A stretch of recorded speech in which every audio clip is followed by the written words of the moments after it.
Teman-teman, eh saya harus bilang kalau Rumail Abbas ini yang lulusan pendidikan agama Islam itu harusnya terlibat pada pencerdasan kehidupan bangsa, tapi yang dilakukan itu pembodohan. Mau lihat buktinya? Lihat di layar. Coba lihat ini, bagi saya, ini bagi saya. Ini penyakitnya Rumail ini, bagi saya itu. Nggak punya referensi. Haplogroup itu punya peran untuk menunjukkan garis lurus lempeng lelaki ke atas tertua, namun tidak bisa menghubungkan nasab spesifik atau eksplosivitas komunitas Ibrahimi pada satu tertentu untuk saat ini. Sudah tahu garis lurus lempeng lelaki ke atas, tapi kok tidak bisa menghubungkan nasab spesifik eksplosif komunitas Ibrahim pada satu individu tertentu. Sekarang komunitas ini apa? Keturunannya bukan. Kalau keturunan garis parental, ya otomatis nggak bisa dengan kromosom Y. Tapi kalau komunitas ini keterikatan paternal, ya alatnya pakai kromosom Y. Datanya ada kok di full di The White Tree, Family Tree. Masa kita nurut Rumail Abbas yang S2 aja berbohong? Hah? Bahwa yang mengaku Ibrahimi haplogrupnya macam-macam, iya. Tapi kan harus di trimming. Mana yang benar atau mana yang enggak. Itu berlaku hukum hasil Muktamar NU di ke-33.1 di Donohudan itu, bahwa tes DNA bisa membatalkan nasab. Urusan teknisnya urusan ahli DNA, bukan ahli fikih. Kemudian Klosow dalam beberapa email itu nggak bisa dijadikan rujukan bahwa TMRCA tidak dapat menunjukkan individu eksklusif berdasarkan rentang mutasi SNP yang dalam WIFU menentukannya secara rata. Klosow mendapatkan informasi bahwa TMRCA itu hanya menunjukkan kapan mutasi SNP itu terjadi, bukan kapan seorang individu eksklusif itu. Ini benar Klosow. Tapi si bodoh Rumail itu memelintir. Kejadiannya begini, satu mutasi itu bisa 3 atau 4 generasi. Berarti kakek buyut, kakek, bapak, anak bisa satu mutasi yang sama. Ya kan? Tetapi kalau SNP itu dijadikan menjadi terminal haplogroup satu bani, ya, padahal kemungkinan terjadi dari cucu bapak, kakek, anak, kakek buyut. Yang bisa dipakai adalah menolak klaim yang kalau TMRC-nya jatuh di atas kakek buyut. Klosow benar, tapi Rumail Abbas ini menipu kalian dengan memelintir. Apa artinya? Tapi kalau sudah ribuan tahun, ya misal gini lah,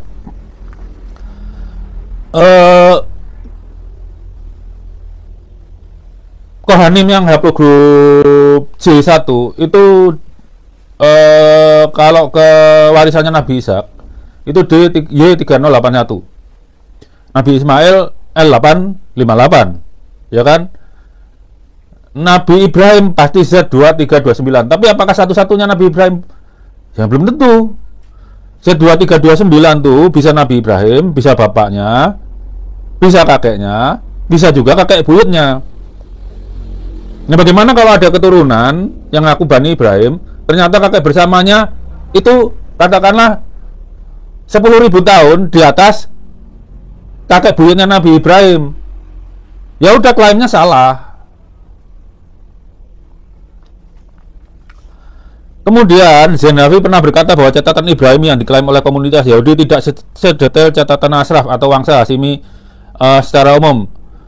Jadi penelitian semacam ini memang rentan karena mengacu pada hal yang tidak detail untuk jadi dasar identifikasi telahnya. Nah ini pembandingannya kan nggak benar. Catatan Ibrahimi Yahudi dengan catatan Bani Hashim itu umurnya sudah beda. Coba perhatikan, tanya ke keluarga Zuhaidi itu, Zubaidi kemarin. Itu kan jelas bahwa DNA-nya itu punya kesamaan genetik dengan Kohanim yang J1. Apakah mereka punya catatan nasab? Enggak. Mereka hanya tahu kakek pertamanya. Mereka keturunan Bani Haritsah. Bani Haritsah ke Bani mana lagi? Makanya buku nasab itu persekongkolan para pencuri nasab kalau saya rasa.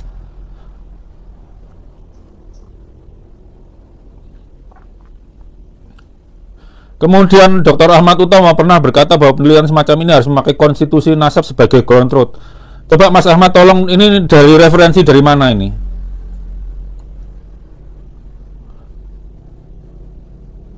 Orang mencatat nasab itu pasca setelah Nabi Muhammad kok. Sebelumnya enggak. Ya diinget-inget aja kayaknya. Tanya Bani Ibrahim yang lain tuh, apakah pelihara buku nasab? Bani Tamim, Bani Al-Qatiri. Al-Qatiri itu core klasternya itu juga J1 tuh ya. Itu turunan Nabi Ismail walaupun ada J2. Tapi uniknya Al-Qatiri itu cuma J1 dan J2. Nggak ada yang lain, karena ternyata setelah saya tanyakan, yang J2 itu adalah adopsi. Jadi suku lebih kecil bergabung ke suku yang lebih besar, kemudian kawin-mawin. Jadi yang Al-Qatiri itu ya tetap ada keturunan Al-Qatiri garis laki-laki, ada yang keturunan Al-Qatiri garis parental. Jadinya kayak gitu, mereka mengakui itu kejadiannya. Jadi nggak saya harus keturunan pendiri Al-Qatiri garis laki-laki, enggak. Jadi Al-Qatiri ini mirip keluarga Wali Songo gitu loh.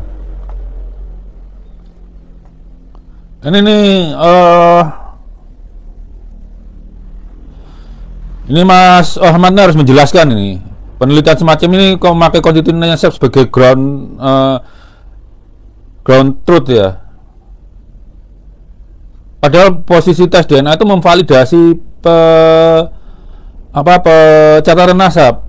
Ini kayak orang kecelakaan, KTP-nya itu tertulis misalnya, entah salah catat, mungkin punya saudara kembar beda telur gitu ya.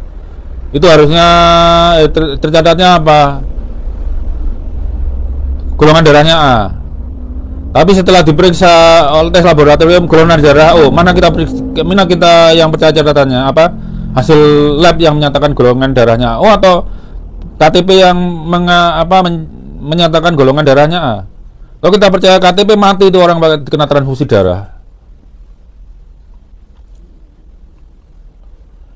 Ground truth itu referensi utama yang digunakan ChatGPT sebagai pembelajaran model. Ini referensi dari mana?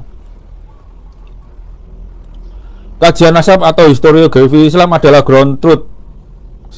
Bolak-balik ini ajaran sesat ini kalau beneran dari Mas Imam Utomo ini. Sementara penelitian menulis adalah modelnya. Jika modelnya menemukan banyak diskrepansi keragaman haplogrup, harusnya modelnya diperbaiki, bukannya kuantitas nasabnya yang diubah. Ini pemberalan nasaban gini. Di dalam uji genetika populasi kalau mencari nasab ke atas, kuncinya cuma dua. Secara populasi menggunakan star cluster. Papernya ada dari Dr. Benar itu dan dipakai di mana-mana. Jadi ini intinya melakukan dua kali kerja. Pertama, dicari jarak genetiknya. Kedua, kalau kandidatnya lebih dari satu, lakukan regresi populasi. Akibatnya populasi terbanyak memang yang regresi populasi itu begini. Kalau dalam satu generasi itu 1 juta laki-laki, misalnya dia ke generasi ke-40, generasi ke-49 berapa kalau ekspansi populasinya sebesar 1,1. Ingat loh, ketika keturunan kita populasinya naik 2 kali, keturunan laki perempuan, itu bukan berarti keturunan garis laki-lakinya juga naik 2 kali. Kenyataannya tidak seperti itu. Keturunan garis laki-laki itu cuma mendekati angka plus minus 1. Ada yang terus berkurang, ada yang tambah. Ya gini nih, anak lulusan PAI gini nih.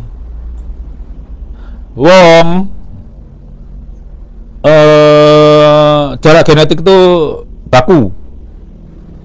Udah diuji sampai, ya kalau dari ilmu genetika orang mengenal mulai penyilangan tanaman kan, nyilangin tanaman sampai sekarang. Kalau teori star cluster itu tahun 2000 baru. Kalau kajian nasab ini apa ini? Ini berdekatan dengan orang yang ngubur anak perempuannya hidup-hidup. Ya. Historiografi nasab itu tidak bisa dipakai memvalidasi. Kenapa? Dia nggak punya metode menguji kebenarannya sendiri. Beda dengan tes DNA. Contoh tes DNA itu nguji kebenarannya sendiri apa coba? Misal kita nggak percaya bahwa haplogrup itu nggak berubah dari generasi ke generasi. Maksudnya haplogrup dari kakek pertama ya. Kan dia kalau makin generasi ke generasi kan umurnya makin panjang aja. Haplogrup di bawahnya itu namanya cabang. Bukan berganti, cabang.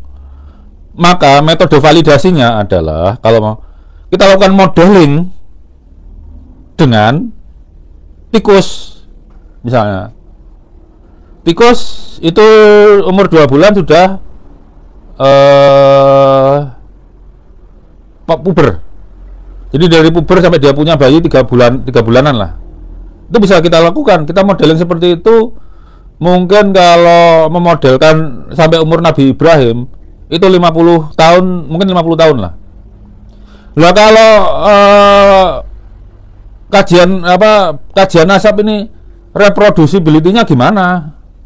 Validasinya gimana? Kan nggak ada.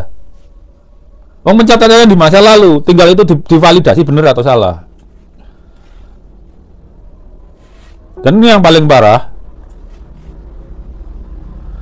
Maksudnya ketika DNA bertentangan dengan dokumen sejarah dan nasab, yang harus dipertanyakan adalah metodologi genetika penulis. Saya udah bilang pakai jarak genetik 1, kedua star cluster. Kalau populasinya terlalu sedikit, begitu kita lakukan regresi populasi, misal harusnya selama 3000 tahun masih ada, itu begitu cuma 700 tahun udah kakaknya tinggal 1 ke atas, 1 generasi terus. Mungkin sih. Jadi ketika dengan DNA bertentangan dengan dokumen sejarah dan nasab, yang harus dipertanyakan adalah metodologi genetika penulis. Metodologinya baku kok. Papernya kan pernah saya bagi. Kalau rumah labas itu apa? Rujukannya kita bulukan semuanya. Yang nggak tahu catatannya itu benar atau salah. Apa pernah ada bukti dia melakukan carbon dating? Nggak pernah. Dan bukannya malah membatalkan nasab komunitas yang punya ragam hal. Saya itu bukan batalin, menyaring.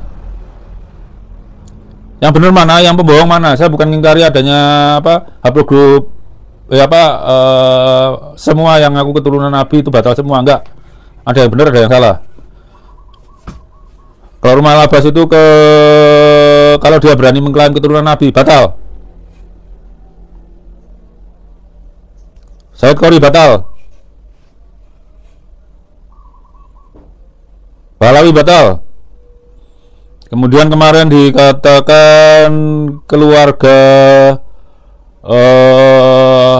Raja Jordan itu dari Bani Qatadah. Bani Qatadah udah tes DNA, itu alasan nih, berarti sah karena punya jarak genetik dengan Kohanim sekitar 5 ribuan lah, dengan sama saya Adnani 2600 tahun plus minus 3000 lah, 2600 antara 2300 sampai 3000 lah.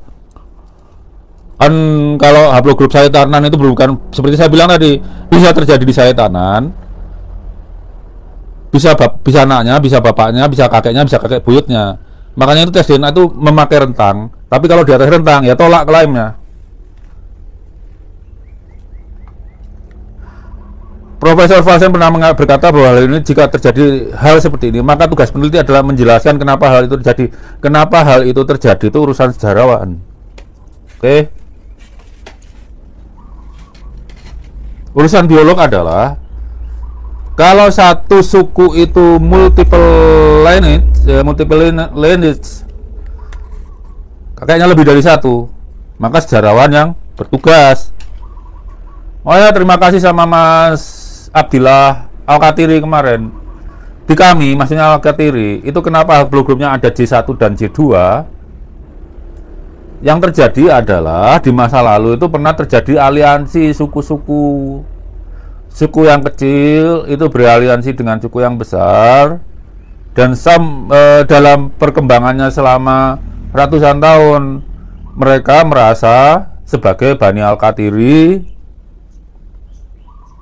Kakeknya juga Al-Katiri, walaupun yang pendirinya adalah J1, tapi keturunan J2. Yang J2 dari mana? Ya mantu otomatis. Dari suku-suku kecil yang diserap oleh Al-Katiri tadi. Al-Katiri itu walaupun beragam ragamnya cuma 2 loh. cuma J1 dan J2. Beda dengan Bani Tamim. Memang Bani Tamim lebih gede lagi. Bani Tamim itu ada J1, J2, GR, kemudian GR apa lagi ya? Entah. Iya. Tapi yang punya kekerabatan dengan Bani Cohen itu cuma yang kekerabatannya dekat maksudnya. Yang J1, J2 punya berapa tapi 15.000 tahun yang lalu. Terlalu jauh.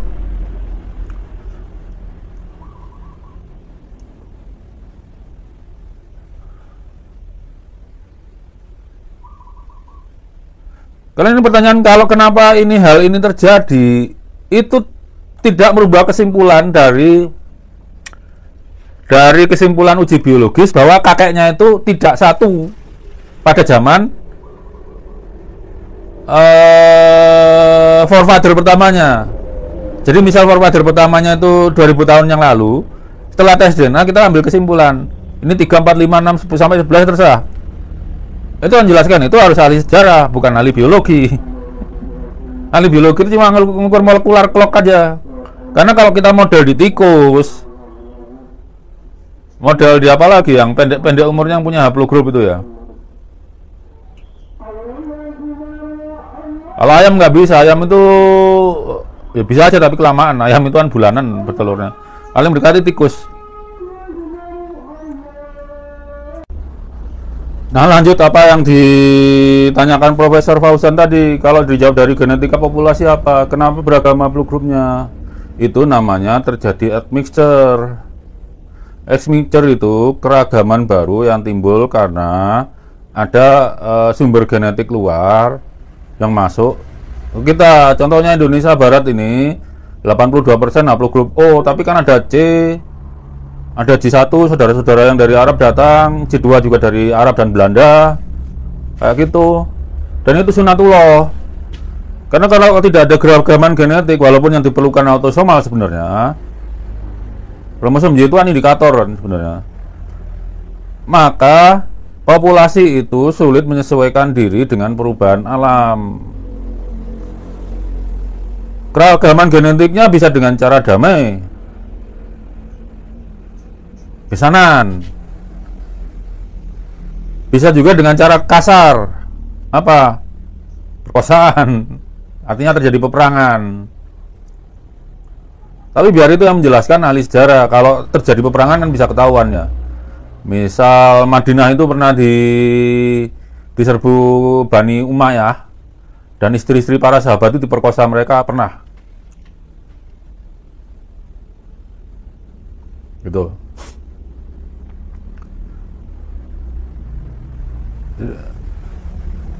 Yang seperti ini ya, seperti ini kan kita bisa analogikan nih, ya. Mana yang bisa dipercaya antara dokumen sejarah dan nasab atau hasil uji genetik? Seperti saya bilang tadi, metodologinya itu pakai jarak genetik dan teori yang namanya star cluster. Teori star cluster itu bisa dibuktikan.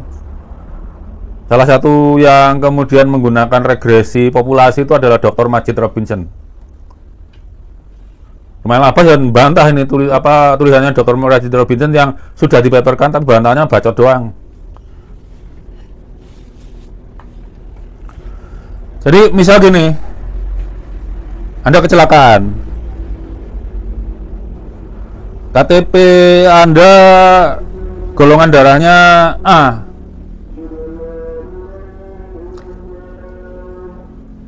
tapi kalau diperiksa di lab golongan darah Anda O. Mana yang harus dipatuhi? Catatannya pegawai Dukcapil yang haplogrup golongan darah A atau hasil laboratorium yang menyatakan golongan darah O. Anda butuh transfusi, pilih golongan darah A apa golongan darah O. Kalau Anda ikut KTP golongan darah A, ya Anda mati habis itu. Di sini sesat berpikirnya Murumai Labas di situ.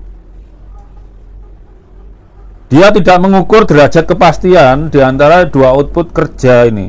Dokumen sejarah dan nasab itu bukan kerja ilmiah loh. Itu cuma recording aja, pencatatan.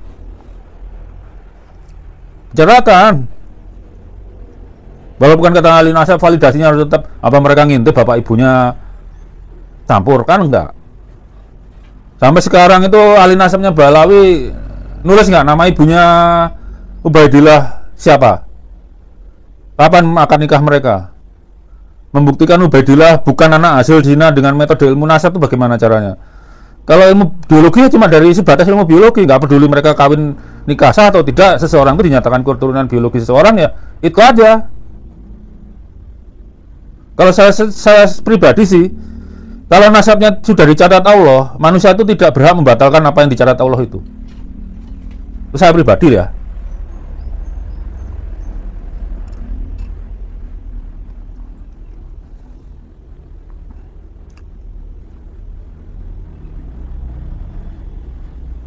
Makanya apa yang diputuskan Muktamar NU di Donohudan itu udah benar, bahwa tes DNA itu bisa membatalkan nasab, tapi tidak bisa dipakai untuk memastikan nasab. Memastikan nasabnya kan butuh tambahan data.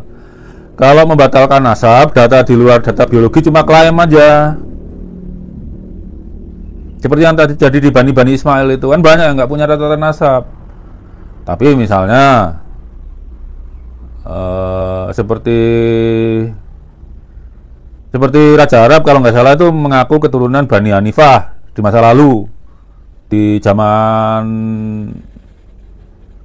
Rasulullah kalau nggak salah. Itu kan Bani Ismail tuh. Ya udah itu sebagai informasi awal.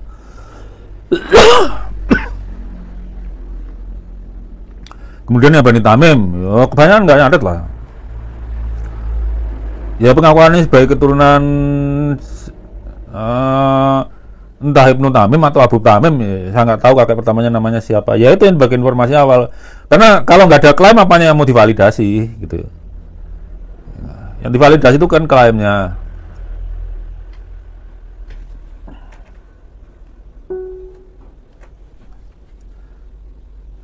Di sini nih Mas Ahmad Utomo harus menjelaskan ini konstitusi nasab sebagai ground truth, ini harus dijelaskan ini. Kok ada konstitusi nasab itu? Konstitusi nasab itu kesepakatan, bukan Allah memerintahkan. Dalam hal ini itu Rasulullah sangat hati-hati loh. Karena Rasulullah itu cuma membolehkan catatan nasabnya itu cuma kesaitanan. Gak berani mencatat nama di atas saitanan sampai ke Nabi Ismail itu gak berani. Bahwa Rasulullah itu mengklaim sebagai keturunan Nabi Ismail itu bukan klaim kan, itu oral tradition lah itu. Bagaimana dengan keturunan Nabi Ismail yang cabang branch off-nya, divergensinya antara Sayyid Adnan dengan Nabi Ismail. Jadi kurang lebih beda waktunya 2000 tahun. Percabangannya di situ gimana? Mereka nggak punya catatan nasab. Pakai konstitusi apa? Kalau benar Mas Ahmad Utomo mengatakan ke Mas Romel, ya ini mengajari Romel Abbas jadi memberhalakan konstitusi nasab. Nggak ada konstitusi nasab ini.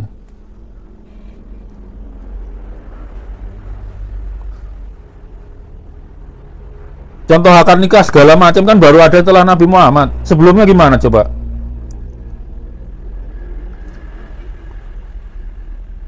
Pikir pernikahan kita kan baru diproduksi setelah Nabi Muhammad. Sebelumnya gimana coba? Ini juga ground truth referensi utama digunakan ChatGPT sebagai basis pembelajaran model. Ngawur ini. Ini terserah programmernya. Ya, programmer cari yang mutability-nya paling kecil dong.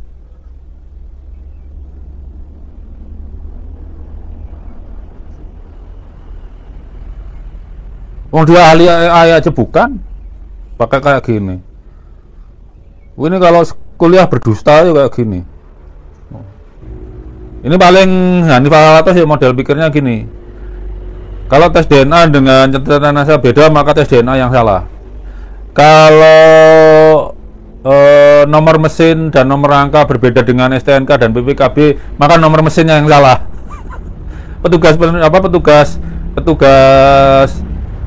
Petugas pemeriksaan nomor mesin yang salah. Logika Balawi ini. Dan logika